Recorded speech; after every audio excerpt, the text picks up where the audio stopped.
Yesterday, we spoke about the foundational five for the Florida Gators, and we realized the 2024 class kind of thin, but we're going to address that here today with John Garcia here on Locked On Gators.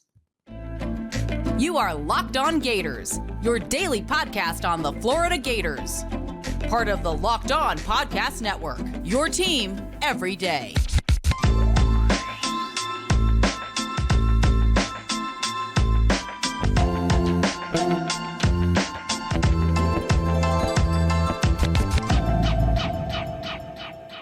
Joining me now for Locked On Gators is John Garcia, Locked On's recruiting insider. And if you listened to yesterday's episode of Locked On Gators, you know we talked about the foundational five. If you didn't, you should. That's kind of rude of you. But today we are talking about how you finish filling out that foundational five for Florida, which is QB, wide receiver, corner, offensive tackle, and pass rusher, where Florida for the 2024 class only has QB addressed with DJ Lagway. So we're going to go to the most seamless transition, we'll say, with quarterback, wide receiver, specifically Jeremiah Smith, because we know last time we recorded, he was visiting Florida. Since then, DJ Lagway has said that he feels pretty confident that Florida not only can, but is going to flip Jeremiah Smith. Are you feeling confident at all that they can or are going to do that? Look, can they? Absolutely. If you are an elite recruit taking a visit after your verbal commitment has been made, you are doing due diligence, but you're also leaving the door open for consideration no matter where you go. And to date, I think Jeremiah has visited 2 or 3 schools besides Ohio State where he's been committed since December. So can they? Absolutely. They're in the ball game 100%. Will they? I'm not sure. I don't know if Jeremiah knows. I don't know if DJ knows, although the confidence there should surely make Gators fans feel excited because why not? He took the visit. He was there with the quarterback commitment, the notable quarterback commitment. They did spend time together, and the confidence is building beyond just the fact that they were in Gainesville at the same time. So, yeah, that should obviously be viewed as very positive news for the Gators in this pursuit. But again, from Jeremiah's perspective, he has been pretty upfront about his plans. Locked in with Ohio State and Brian Hartline, all of the obvious reasons there. But from Florida, going to continue to take trips. And Florida, as in the Gators, are one of several schools really campaigning to get them on campus as much as possible. And I think that the good news here for UF with the timeline is that this was an unofficial visit. It was a quick visit in terms of right after Jeremiah basically confirmed that the door was pretty wide open, having visited Florida State. Now he's been to Florida. I think Miami, Georgia, USC, a couple other schools are going to try to continue to press him. But the fact that he's already been to Florida is a good sign because we know the official visit window is looming. And outside of Ohio State, 4 of the schools we're talking about could theoretically grab Smith for an official visit, which is, of course, a whole different ball game. So I do think this was almost as ideal as possible scenario for Florida. Number 1 recruit in the state, priority position guy, a guy that everyone recognizes as elite, and you get a full court press on him with the whole coaching staff, including the new receivers coach. And of course, the guy who theoretically is going to be throwing him the football if he does elect to play there in the SEC East and in DJ Lagway. So again, that was about as ideal a scenario for this time of year as possible, other than Jeremiah just flipping during the visit, which was probably never going to happen. Even if he wanted to, I think he'd hold himself back to a certain degree because, look, high-profile recruit, been considered as such for 2, 3, 4 years now, right? So a kid who understands the optics, understands the plights of the process. So he's not going to make a rash decision. So that due diligence will go, we think, all the way through National Signing Day at some point in December, and Florida is going to fight until that dust settles. So I think this was a great time for Florida to get in. Obviously, one-on-one time with Billy Gonzalez was going to be important here because that was sort of the new layer of the Florida recruiting pitch. So I think that was important just from a, hey, we've checked that box perspective. But the fact that DJ, Billy Napier, the rest of these guys are continuing to press for him is not something that's going to slow down. But it does hit differently when it's tangible and you're on a visit and you're kind of there together. I think they gator chomped on a picture together. So that always riles up the fan base, and for good reason. This is a game-breaking no doubter number one wide receiver type of recruit. And though the position has been recruited pretty well, I really like the 23 class as we've talked about a lot. There was not a Jeremiah Smith in that class, not that type of no doubter wide receiver one type candidate. So I do think that you got to keep pushing for that from the Florida perspective. And receiver itself is increasing in value as the NFL and college football has taught us over the last few years. So all of those things are strong signs and indicators for Florida to stay in the thick of this recruitment, because really that's the name of the game right now with Jeremiah. You're not going to flip him. Nobody's going to flip him in the short term. It's about staying in the hunt, keeping on radar for when those official visit decisions start to come in. Yeah, and I mean, you mentioned the 2023 class. I would like to ask about that because, like I said, Florida, no 2023 commit so far for 2024, or no wide receiver commit for 2024. Right. But when you're a school like Florida, you brought in a strong receiver class in 2023 and Eugene Wilson III, Aiden Mizell, Andy Jean, and now you have to kind of keep adding to that room still with someone like Jeremiah Smith or some other names that could be thrown in there. How important is it to add multiple players year after year, where I know we've talked about, oh, you were strong at receiver this year, strong at D-line this year. Maybe next year you drop it down a little bit. And I believe it's staggering your classes is what we'll call it. So how do you kind of manage that where it's a position, and it's one of the very few positions where any given year you could have 8 to 10 guys play at receiver with just rotations and injuries? Well, I think that part is the most important, right? This is a position that is no longer, hey, there's two starters, and then your slot is kind of the fun gadget player who comes in every couple series. No, this is a huge rotational deal, kind of how we view the defensive line. I think that's probably the most similar position, because situationally, package wise, you want to bring in guys who complement each other relative to the scheme and down and distance, and of course your opponent. So you have to have receivers in volume and in variance. You got to have different styles of wideouts, which means from a recruiting perspective, you got to bring in a group every year. Yeah, I think seldom will you bring in one, even two seems kind of low for any program on a given year, not only because the rotations are bigger, especially in an offense that wants to go a little bit faster, but two, the attrition. I mean, you just know at every position you're going to be dealing with that much more, which means the positions that already are volume dependent, you got to hit them even harder from just a day-to-day, year-to-year perspective. So you brought in three good ones this past year. You got a couple coming back, of course, including maybe a surprise in Ricky deciding to make that return to Gainesville, which is great and certainly a luxury. But obviously, that turnover is going to be really hefty in the next 12 to 18 months there. And now Billy Gonzalez is wide receiver room. So that's something that always has to be addressed. I think if you brought in three last year, I think two is really the floor in this class, but you probably try to mirror it. I would say you probably try to bring in three at least again, because if we look at the Blue Bloods, we look at the programs that are consistently putting up yardage and points, that's what they're doing. They're bringing in classes in bunches at the receiver position. And that's something that, again, is just becoming a necessity from a numbers and an attrition standpoint simultaneously. Today's episode of Locked On Gators is brought to you by FanDuel, which is America's #1 sports book. And new customers can get a no-sweat first bet up to $1,000 back in bonus bets. That's up to $1,000 back in bonus bets if your first bet doesn't win.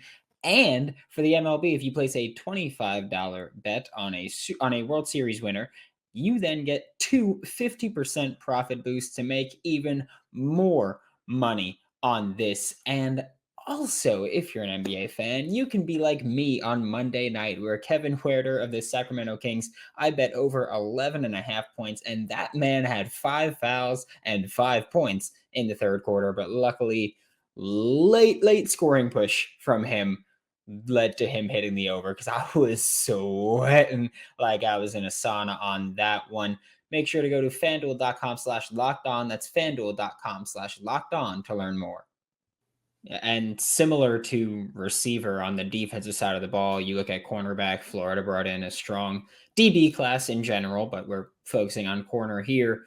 And again, Florida is one of those schools where they rotate quite a bit at corner. We saw it, starters get 2 possessions and then backups get a third possession, and they wanted to rotate like that. So you're rotating 5, 6, 7 corners even at a time. How do you manage that in back-to-back years, especially where soon you're going to have that scholarship limit come back? And it's like, well, we want to bring in 3 receivers every year, 3 corners every year at least, and then adding in even more guys at other positions as well.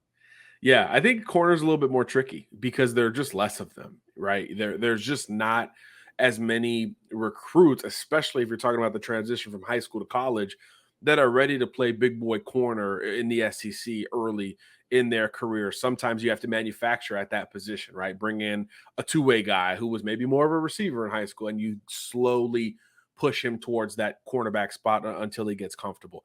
Maybe it's a safety who's making that transition or whatever it is.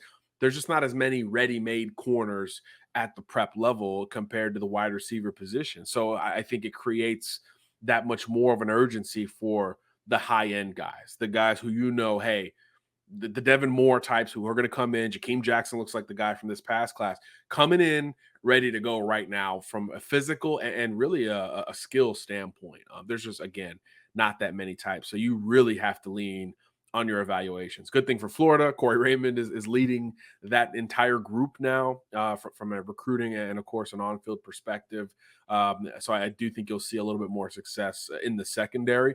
But corner specifically, you've got to have a higher hit rate because there are just less, even in the state of Florida, where there's always skill position talent, there are just less bona fide corners. There's a lot of secondary players, but bona fide corners are harder to come by. So you got to have a higher hit rate on those that you identify as true cornerback recruits. But from a volume perspective, you hit it, BO. Same deal.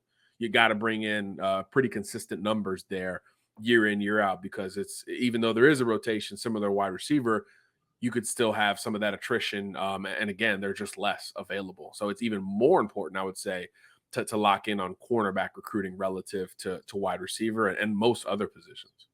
Yeah, I mean, you mentioned attrition. Florida lost, 6 DBs this year to the transfer portal. Obviously not all corners, but it's a lot of guys coming in and out of the room all at once. But for the 2024 class, Florida's yet to lock in a corner. They do have a safety by getting Josiah Davis on Monday afternoon. But for the 2024 class, no corners yet committed. And there's obviously a ton of time, plenty of time to do that. No cause for concern right now. And we know that if last year is any indicator, this coaching staff is probably going to get hot on the recruiting trail around June-ish if they're going to continue that pace.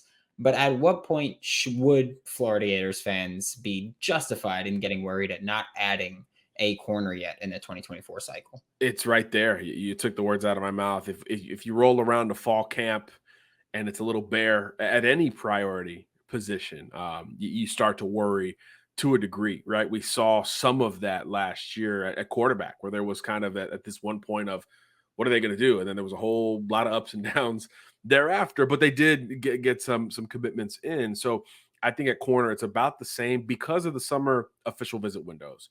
I think there's been a major shift in the last cycle or two to where we're not really seeing many spring official visitors. Those windows are available, but recruits and or programs aren't prioritizing them. And I think the portal is probably the main reason why, because we got that May portal window staring down at us, ready for more chaos as you and I love. So I think it creates a more conservative and slower approach to using one of those allotted official visits on the school's dime earlier in the process. But once you get to the bulk of the true off season, which is, of course, the summer months, I think that's where most every program has really narrowed their focus from an official visit perspective. And you want to bring in, I'd say, half of the allotted official visits. So you're talking 24 kids or more in those summer months. So obviously from a desirables perspective, you want to bring in those premium guys as soon as possible, committed or otherwise, to get them that full University of Florida experience.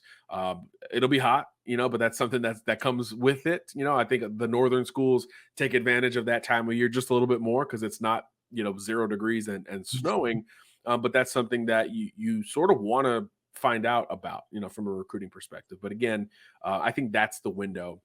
If you don't have some commitments by the 4th of July, fall camp, when we get into that window, it's a little bit of panic time because then the season is here. just less opportunity to host recruits. Everyone's dealing with logistics, hard to get to games. You only have a certain amount of home games. All of the stress builds up during the season. And then obviously these coaches are worried about game planning and the stuff that actually, matters even more towards their jobs. So I do think that that time of year, June in particular, is where we should see a turning point with most programs. But, luckily for Florida, for a lot of these elite cornerback type targets, I got my eyes on Jamari Howard really, really closely right now from Florida's perspective. Charles Lester still uncommitted. A lot of guys in state that you're going to be able to get on campus unofficially throughout spring ball.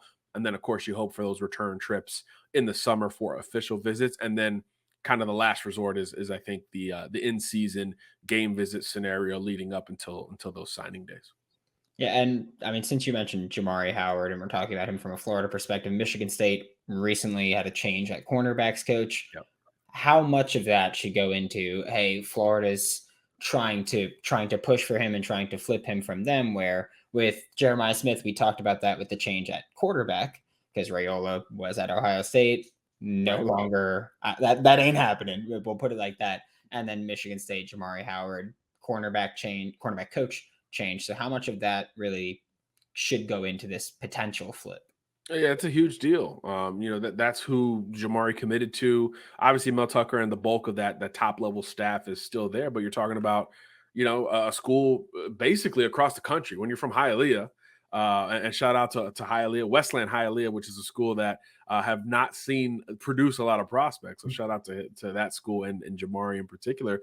But took a visit out there, loved it in the fall, and committed before really his ascent what was a part of the recruiting process. So the opposite of Jeremiah Smith, basically, right? So I think, you start adding offers after your verbal commitment and you start to rethink things anyway, right? So because you're getting, theoretically bigger and better scholarship offers. So you honor that initial verbal commitment as much as possible, but you've got to do some due diligence. And I think that's exactly what is going down for Jamar. I think he was just at FSU over the weekend. Florida hosted him already earlier this year. I think he's set to return to Gainesville. So a lot of folks got him on flip watch just in his home state anyway, because, when you're an elite DB in the state of Florida and the schools in state want you, it's a thing. It's a big deal to overlook all of that, especially when you committed on the front end of your ascent, for lack of a better phrase. So yeah, that compared to the stability of a Corey Raymond courting you, I think is a totally different deal. I've said it many times. If Corey Raymond is involved for a cornerback recruit, Florida's going to stay in the game for that kid the bulk of the way, if not win out in that recruitment. So I think with Howard, this is a guy that, this is a school that a lot of folks should be tuned in on. If you're a Michigan State fan, you're eyeing the Florida visits with a particular microscope, a particular lens of worry because of the transition. But even without all of that, if all of that was the same, I still think the newness of these additional scholarship offers and schools courting you closer to home is always going to make that faraway fan base worry just a little bit more. And certainly Sparty fans should feel that with Howard for every visit he takes. Yeah, it turns out Billy Napier hates the Big Ten because last year he took Marcus Stokes, Treon Webb. This year he's working on Jeremiah Smith and Jamari Howard. So Billy Napier hates the Big Ten, and I love it. Their brand of football is boring for the most part. But we spent plenty of time talking about the skill positions here today, but let's flip over to the less prestigious positions here in the trenches. And at offensive tackle, I feel like for the 2024 class, we've heard Florida be in on more interior offensive linemen than tackles so far. I know Jake Renner has been visiting campus. I think he just took his 350th visit to Gainesville. He basically lives there already.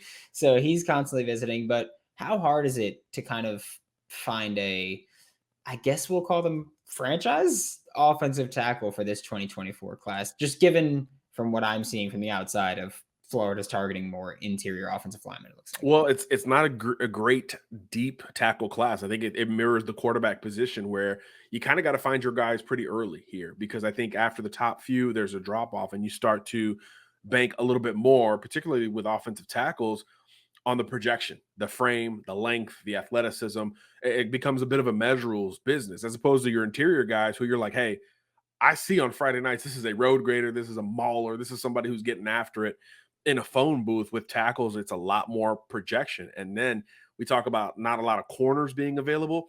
Offensive tackles are often the guys you run behind at the prep level because they're the biggest and best offensive linemen on their high school rosters, which means a lack of pass protection reps, which also means a lack of pass protection polish. So much like we talk about with cornerback, there's just not a lot of those guys ready to go from a franchise perspective as you laid out. So I think that's why naturally there's a little bit more buzz and run of interior offensive linemen. And you got several close to home in this cycle from Florida's perspective. So I do think that factors in as well. But look, OTs are important. We all know that. You've got to shoot for a higher ceiling from the Florida perspective in this class. I think overall on the offensive line, both from a talent and a volume perspective, you probably got to bring in just about an entire offensive line in this class. I think ideally, and we're seeing Florida continue to target new offensive linemen just this week in the class of 24. So I think there's going to be a consistently aggressive approach for Florida to push there in the trenches. But tackle in particular, always tough. A few are starting to come off the board. I saw Malachi Tolliver pop to UGA this past week. Some of the guys in SEC country are going to start to round into shape. Ohio State got a couple of verbal commitments up front as well. So I think some of the top tackles are starting to wind down the process just a little bit, but we'll see. You know, your Jonathan Danielses of the world are still available. Daniel Calhoun for Florida, a guy that they're trying to become more of a player for. Blake Frazier out of Texas says he's going to chop his list to 5 here pretty soon. I like Florida's chances to make that cut, although he's right in Texas's backyard. So I do think Florida is going to be in a good position to continue to push and at least stay in the ball game for some true top offensive tackles out there. And then, of course, closer to home, you mentioned a lot of interior guys have been frequenting campus. So I think some of those dominoes are going to fall Florida's way as well. Does Florida, I don't want to say limit themselves, but they tend to target offensive linemen that are not just tall, but also long and heavy and athletic. So do they kind of, I guess we'll say, limit themselves a little bit in terms of who they targeted, since they seem to be pretty intent on sticking with those, I guess, threshold to be the word, at offensive tackle? Yeah, that is limiting, especially in a class like we said that is at the very top, strong, but there's some drop off no matter how you view it. And the thing is, if you look at any recruiting outlet, a lot of these top offensive tackles, I mentioned Jonathan Daniels, Brandon Baker out of Mater Dei, Josiah Thompson, who Florida's in the final group for, all well under 300 pounds, right? So not that sort of typical Florida mold, although your Daniel Calhouns are over that threshold. So I do think it's somewhat limiting. It just depends on how stuck in that are you, right? Or do you expand that just a little bit? They're recruiting Daniels incredibly hard. Jimothy Lewis from IMG Academy, he's another one, very tall but relatively lean at 285 or so. So how much does Florida bend in that regard, or just expand in that regard, I think will be important, because this class, again, not the deepest at the OT spot, at least how we view it right now. Maybe there's some emergers that are going to come along the way, but a lot of these guys are sort of longer, leaner types, which is, I think, where a lot of this is starting to go from a recruiting standpoint and a desirable standpoint. I think a lot of schools are more than willing to put weight on these offensive tackle types as opposed to having them maintain or even shed weight, although Florida has had success with those type of guys too. Yeah, and on the defensive side, edge rusher is always going to be thought of as like the sexier position here. Sure. But if you can rush the passer, whether it's on the interior or the edge, doesn't matter. No one's like, oh, Aaron Donald sucks, he plays on the interior. So if you can have that pass rusher, or I guess how difficult is it to find that quality pass rusher in this 2024 class at, again, either spot, whether on the interior or the edge, where, I mean, high school athletes aren't necessarily, fully refined football players. So how difficult is that to find here?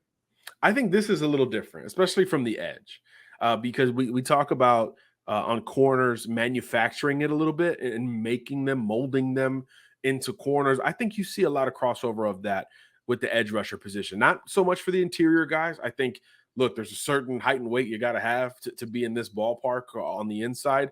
But outside of that, literally and figuratively, I do think there is some flexibility. We see some linebackers that can kind of grow into it and have a lot of success, especially in this day and age of smaller, twitchier pass rushers, as opposed to your conventional 4-3 defensive ends. The Reggie Whites, the Bruce Smiths of the world aren't necessarily, I'm dating myself, they're not necessarily coveted in the same way. Those guys would all be working inside if they were coming up in this day and age. So your edge guys can be a little bit smaller. You can be 225, you could be 230, screaming off the edge like a Javonte Waller as a top target, and be extremely coveted. Colin Simmons out of Duncanville, same thing. These guys are lengthy, but they're not as heavy. So I do think there's a little bit more room to take chances. Elijah Rushing is probably the first guy I should have brought up in this conversation. Guys that are longer and leaner as opposed to your 280-pound defensive end of yesteryear. So I do think there's a little bit more flexibility on the edge itself. But conversely, on the interior, there's not a lot of guys. There's not a lot of guys who are ready-made to occupy blockers and or push the pocket from the interior, which ups the ante with a lot of them. So there's a lot of crossover and similarities between these positions, but I do think from an edge perspective, you can get a little bit creative. And I think with Austin Armstrong in town, you probably push that even more from a schematic standpoint, because you're going to be attacking and downhill more than maybe you were previously.